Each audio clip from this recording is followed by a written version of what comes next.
In the heart of the Oregon wilderness, a woman risks everything to save a dying bobcat. But just when the story seems to end, fate returns, on four silent paws, through smoke and flame. What makes a wild creature come back? What bond can withstand fire, fear, and freedom itself? Stay with us, because this is not just a story about rescue. It's about how one wild soul chose to come back when it mattered most. Blood in the snow. The morning had started calm, too calm for midwinter in the Cascades. The snow lay heavy and untouched around Hannah Monroe's cabin, tucked 5 miles outside of Sisters, Oregon. The kind of cold that makes your breath sting and the silence feel alive. Hannah, 42, wrapped a flannel scarf twice around her neck and stepped into snowshoes. Her auburn hair peeked out beneath a wool cap.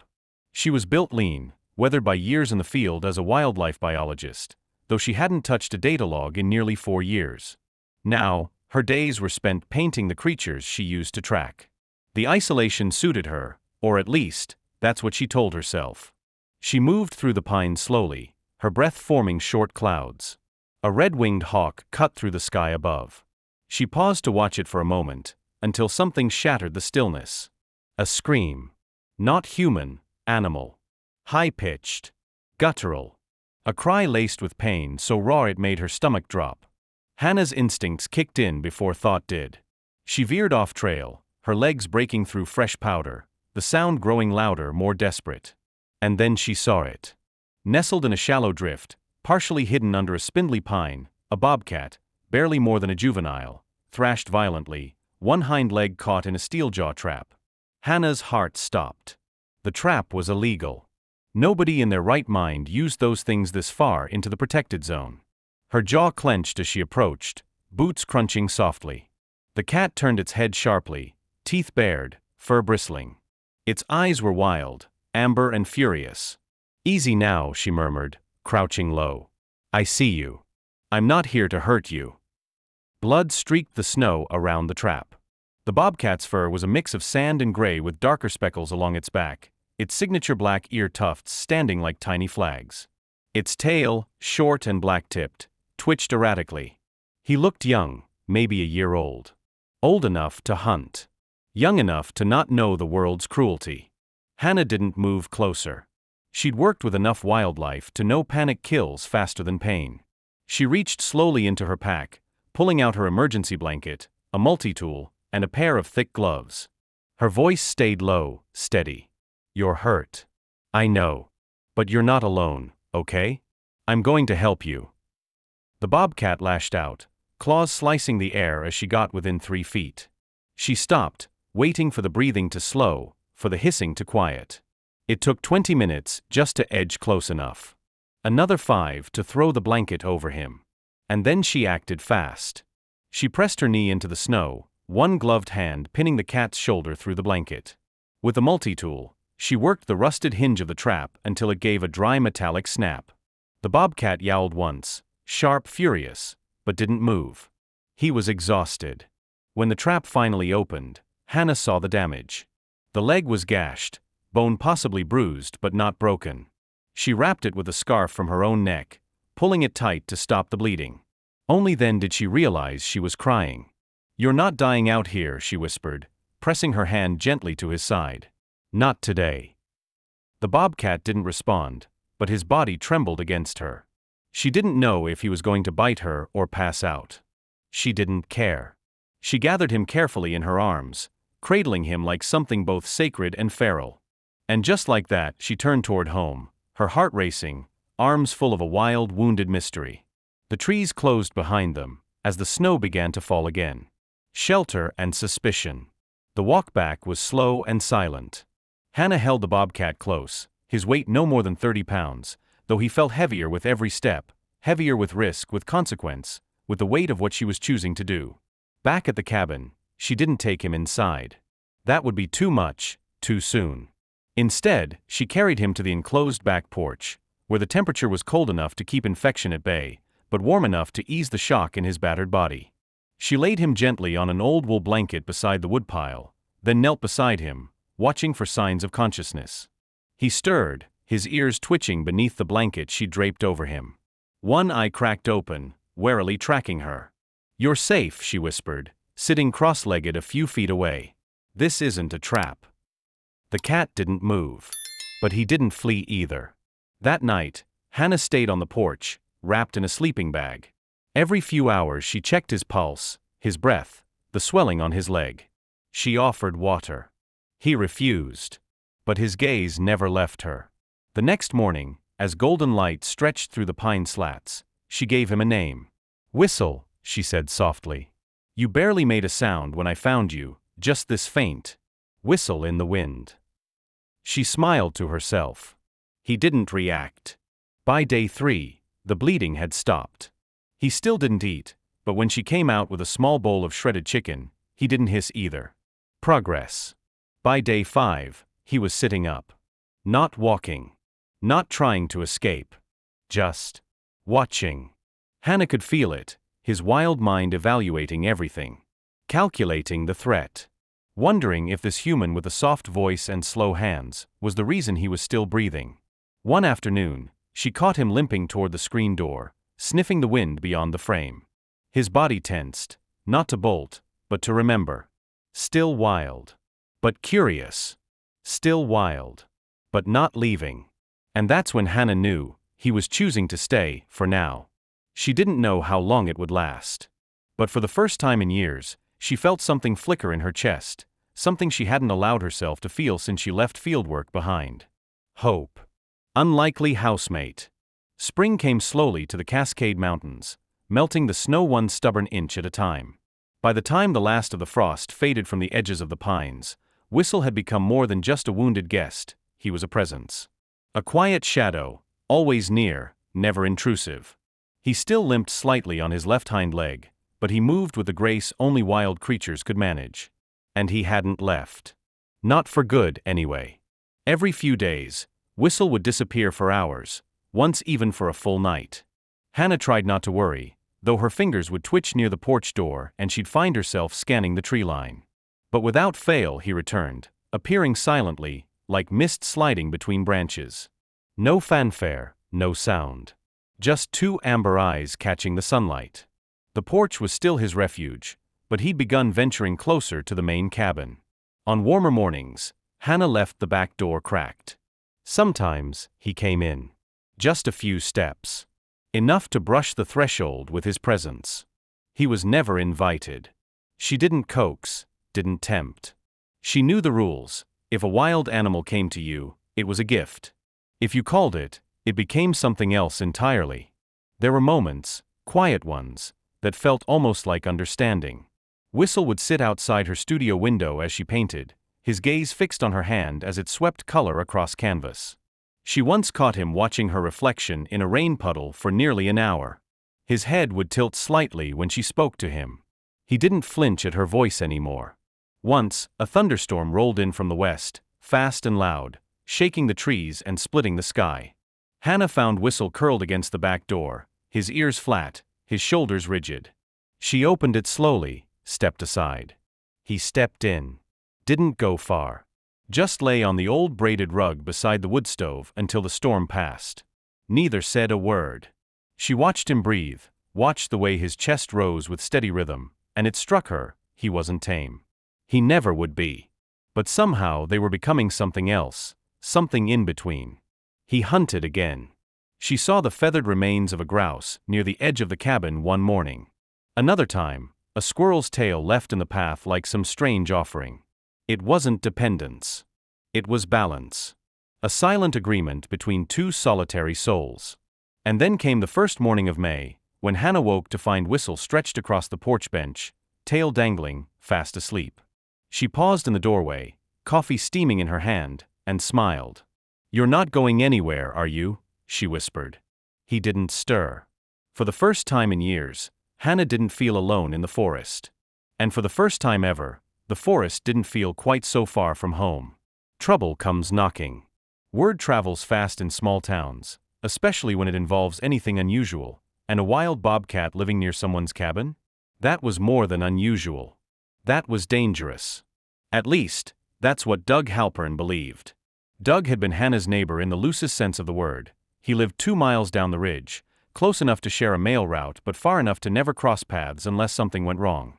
And to Doug, things had gone wrong the moment he spotted Whistle perched on a rock near the tree line, watching his hound bark itself into a frenzy.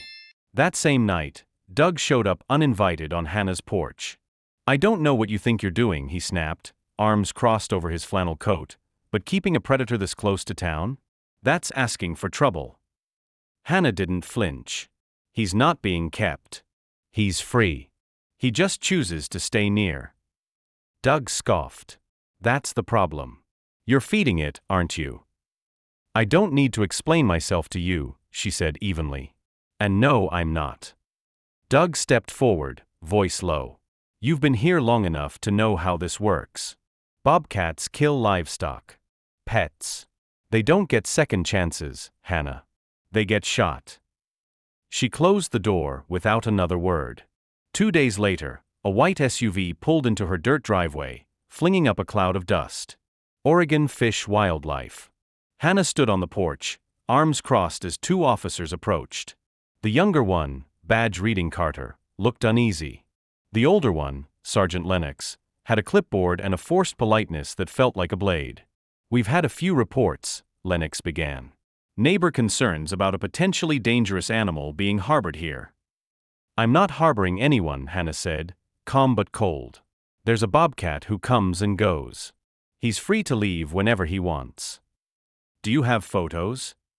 Carter asked gently. Hannah hesitated, then went inside and returned with a printed image. Whistle stretched out on the porch bench, eyes half closed, the snowy ridge behind him. He looked regal. Wild. Entirely at peace. Lennox studied it. "That's not domesticated." "Exactly," Hannah replied. But the law didn't care about nuance. Lennox explained that under Oregon statute, it was illegal to possess, harbor or maintain a wild felid without a permit, regardless of injury or intent. The fine could be hefty. In some cases, animals could be removed or euthanized. "If the animal's behavior appears abnormal," he added, "we have grounds to act." Carter looked uncomfortable. "We're not here to cause problems. We just have to check these things." That evening, Whistle didn't return. For 3 days, the porch was empty. No paw prints in the soft dirt. No feathers left in the path. Just silence. Hannah sat on the bench each morning, sipping coffee with eyes fixed on the trees. He was gone. Maybe he felt the tension, the shift in energy. Maybe he had gone deeper into the forest, where no man could find him. Maybe, just maybe, he had realized that being close to her came at a cost. The 4th morning, rain fell. Soft at first, then harder, washing the mountain clean. At sunrise, Hannah opened the door and gasped. Whistle stood at the edge of the clearing, soaked to the bone, limping slightly but upright. He looked thinner. Dirt streaked his legs. But he was alive. She stepped out slowly, heart pounding. He didn't run. Didn't move. Just stared. And then, without a sound, he walked past her and curled beneath the studio window. Like nothing had changed. But everything had. They were being watched now. Judged. Measured.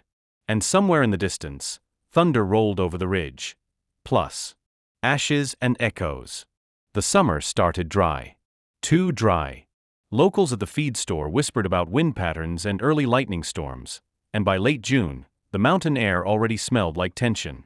Hannah noticed the forest felt different, quieter, tighter. Even the birdsong seemed shorter, like nature was holding its breath. Then, in early July, the first flames hit. It started as a lightning strike 10 miles southwest, just outside the Three Sisters Wilderness. What should have been a small smolder turned monstrous in a matter of hours. The heat, the wind, the dry timber, it was a perfect storm. The fire crews called it the Mill Ridge Wildfire. Within 48 hours, it was chewing up thousands of acres, and heading straight for Hannah's side of the mountain. The evacuation alert came by reverse 911 just after dawn. She'd been sitting at her easel, paintbrush in hand, when her old flip phone buzzed on the windowsill. She read the message twice. Level 2, be ready to leave at a moment's notice. Smoke was already drifting through the valley like a ghost. The wind carried the scent of pine sap and something darker, something final. Hannah rushed outside, her heart pounding. "Whistle," she called, moving toward the ridge behind the house. "Whistle, come on. We have to go." But there was no sign of him. She searched the perimeter, the streambed, even the rocks by the studio window where he liked to nap. Nothing. Her calls echoed, unanswered. She waited. Hours passed. The sky turned gray. Helicopters began to buzz low, dumping fire retardant miles away, orange streaks in a battle no one was winning. Level 3, go now. This is your last warning. That's when she knew she had to choose. She packed only what mattered, her emergency bag, a few paintings, one of Whistle's feathers from the porch, and drove down the dirt road, tears streaming silently as smoke filled her rearview mirror. By the time she reached the edge of town, the ridge behind her was glowing. The forest was burning. The silence in the evacuation center was deafening. Families sat on cots. Horses paced behind makeshift fences. Dogs barked in the distance. But none of it reached Hannah. She stood alone by the community bulletin board, eyes locked on the growing map of red lines, fire perimeters expanding every hour. That night, she didn't sleep. Instead, she replayed every moment with Whistle, the first time he let her touch his fur, the time he'd fallen asleep by the fire, the way his eyes always met hers without fear. She hadn't caged him. She hadn't owned him. He had simply chosen her. And now, he was gone. Days passed. The fire raged on. News reports called it historic, devastating, unstoppable. Then the rain came. Not much. Not enough. But it slowed the flames long enough for the crews to gain ground. By week's end, they announced it was safe to return. The drive back was quiet. Blackened trees flanked the road like skeletons. Patches of ash covered everything, like gray snow. The sky was a dull bruise overhead. When Hannah pulled into her property, she froze. Half the cabin was gone. The roof had collapsed inward. The back porch, Whistle's porch, was scorched to the ground. Her breath hitched as she stepped out, boots crunching over debris. She moved slowly, carefully, as if walking through a graveyard. Near the edge of what had once been her studio, she found it, her mural. Charred, half-burned, but visible. Her and Whistle, side by side, against a golden tree-line. Her knees gave out. She knelt in the ashes and wept. There was no sign of him. No tracks. No bones. Just silence. But something in her refused to believe that was the end. That night, she stayed in her truck, wrapped in a blanket, eyes fixed on the black forest beyond. And then, somewhere out there, a branch cracked. The flames took my home. Hannah stood in the middle of what used to be her home, surrounded by silence too loud to bear. The fire hadn't taken everything, but what it left behind wasn't much. The roof had collapsed like a broken wing. The walls leaned, cracked and blistered, half consumed. The studio's window frames were warped. The pine trees that once shaded the porch were nothing but charred poles clawing at the sky. Ash coated everything. It clung to her boots, to her hands, to the edges of her voice. Inside the truck, she kept her few salvaged belongings, 2 canvas paintings, a battered field notebook, a wooden box with Whistle's feather in it. The rest was either gone or melted into something unrecognizable. She didn't cry that first day back. The grief was too large for tears. It sat in her chest like a stone. She wandered the property, retracing paths now erased by soot.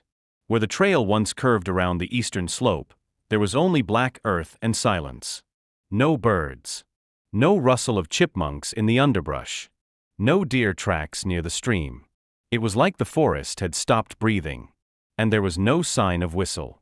She checked the ridge, the rocky outcrop, the old tree where he liked to sharpen his claws. Nothing. Just emptiness. She left pieces of chicken out on a stone near the ruins of the porch. No movement. No paw prints. No eyes in the dark. That night, she slept in the truck, curled beneath a wool blanket with the windows cracked. She listened for footsteps. For breath. For any hint of the wild soul she'd come to think of as her own. But the only sound was wind through hollow trees.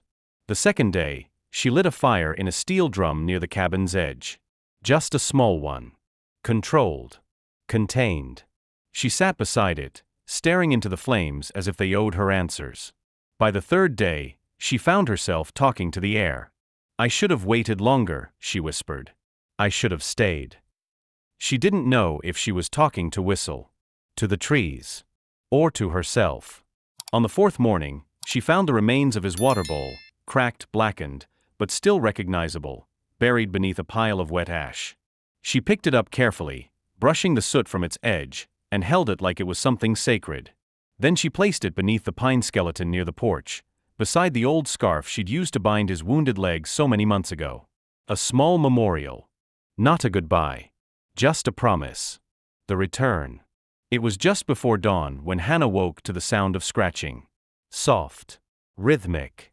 Just outside the truck. She bolted upright, her heart in her throat. The world was still gray with sleep, the first hints of sun barely brushing the tips of the scorched trees. Another scratch. A soft whine. A shuffle in the gravel. She slid out of the truck, boots hitting the ground hard. The air was cold. Her breath formed clouds as she stepped around to the front. And there he was. Whistle. Covered in soot, fur clumped with ash, a streak of black trailing down one leg like a scar. His right ear was torn, his eyes hollowed from exhaustion, but unmistakably him. He didn't growl. He didn't hiss. He just stood there panting, swaying slightly on his feet. And in his mouth, hanging from his jaws like a talisman, was something scorched and familiar, her old wool blanket. The one she'd wrapped him in that first night. Burned at the corners, singed at the seams, but still whole. Hannah froze. Her lips parted, but no sound came. Whistle dropped the blanket at her feet. Then he collapsed. No, no, no, no, she whispered, rushing to his side, falling to her knees in the dirt. Her hands shook as she touched him, felt the tremble in his limbs, the slow beat of his heart. He was alive. Burned. Thin. But alive. She wrapped the blanket around him gently, pressing her forehead to his shoulder. You came back, she whispered, voice cracking. You found me. He didn't purr. He didn't move. But his tail flicked, just once, across her leg. She carried him inside the shell of the cabin, where the floor was still solid. There, on the last piece of unburnt carpet, she laid him down. He didn't resist. Just breathed slow and shallow. She fetched clean water from the creek and soaked a cloth to wipe his face. He blinked slowly, then closed his eyes. Hannah sat beside him all day, watching him sleep like she had that first week on the porch. Only now, they were surrounded not by trees and birdsong, but by silence and soot. When night fell, she built a fire in the steel drum outside. The flames flickered against the ruins of her cabin, casting shadows on blackened walls. Whistle didn't move. But he didn't leave either. He had come back through fire. Through fear. Because some bonds don't break, not even when the world burns around them. The healing after the fire. The weeks that followed moved like a slow thaw. Whistle slept most of the time, curled in whatever patch of shade or sun he could find. His wounds began to scab over. The burns along his flank faded into bare, pink skin beneath thinning fur. His strength returned in small measures, first a lifted head, then a cautious stretch, and eventually, a few limping steps toward the stream. Hannah never pushed him. She just stayed nearby, always within reach, letting him set the pace. He'd earned that right. The cabin, or what remained of it, was uninhabitable. But Hannah had salvaged enough lumber and supplies to raise a small lean-to near the porch ruins. Friends from town brought food, extra tarps, even a camp stove. The ranger, Claire Winton, stopped by with updates about the fire's containment and, more importantly, to say nothing about the bobcat curled behind Hannah's legs. Claire knelt beside the lean-to and handed her a folder. You should write this down, she said. Submit it. People need stories like this right now. Hannah glanced at Whistle. I don't think he likes the spotlight. Maybe not, Claire said with a half-smile, but I think he likes you. When the nights grew colder, Whistle started sleeping closer to Hannah. Not beside her, not touching, just near enough to hear her breathing. It was his way of keeping watch. Or maybe it was hers. One afternoon, Hannah brought out her easel for the first time since the fire. She hadn't touched a brush in weeks. But that day, with Whistle resting beneath the blackened stump of the pine tree that once shaded their porch, she began to paint. The strokes came slowly at first, rough sketches, shapes that didn't yet make sense. But as the sun crept across the sky, color began to bloom across the canvas. Not of fire. Not of ruins. Of rebirth. She painted Whistle not as he was now, but as he had once been, strong, wild, and whole, with golden light behind him and smoke curling at his paws like mist. The forest around them was still scarred. Many trees would never grow again. But small patches of green had already begun to emerge, tiny wildflowers breaking through the ash, defiant and alive. So were they. One evening, she caught Whistle watching her from a distance, his amber eyes framed by the remains of her studio wall. His gaze was soft, trusting. "You came back for me," she said quietly. He blinked once, slowly. It was enough.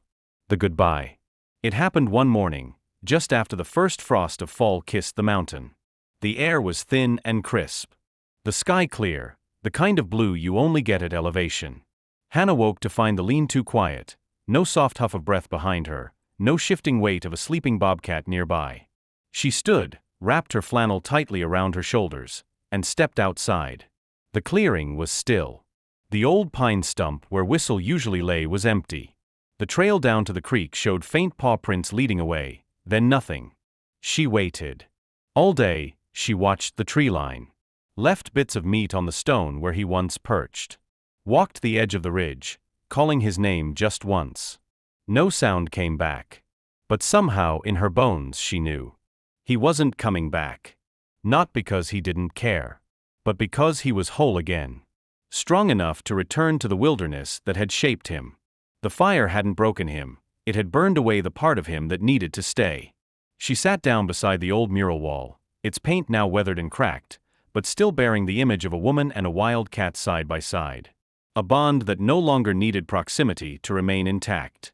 Later that week, Claire returned to check on her. "He's gone?" the ranger asked gently. Hannah nodded, smiling through it. "Not gone. Just free." Claire looked around at the half-built new cabin, the tarp-covered supplies, the footprints that still dotted the property. "He stayed longer than most people would have." "I never asked him to stay," Hannah said. "And he never asked me to keep him." Claire knelt and scratched at a sprouting clover near her boot. "You ever think maybe he came back to remind you who you were?" Hannah didn't answer right away. She looked up at the forest beyond, scarred but recovering, life pushing stubbornly through every patch of scorched earth. "I think," she said finally, "he came back to show me I wasn't lost anymore." By the end of that month, the cabin's foundation was finished. A wood-burning stove was installed. The mural wall remained untouched.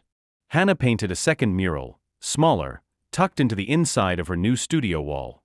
Just Whistle. Eyes glowing. Shoulders proud. Smoke behind him. Light ahead. Every so often, she'd wake in the night and swear she heard a soft rustle outside. A low huff in the brush. A shape moving through the shadows. But she never checked. Because she didn't need to. The wild had returned him once. And that had been enough. The end.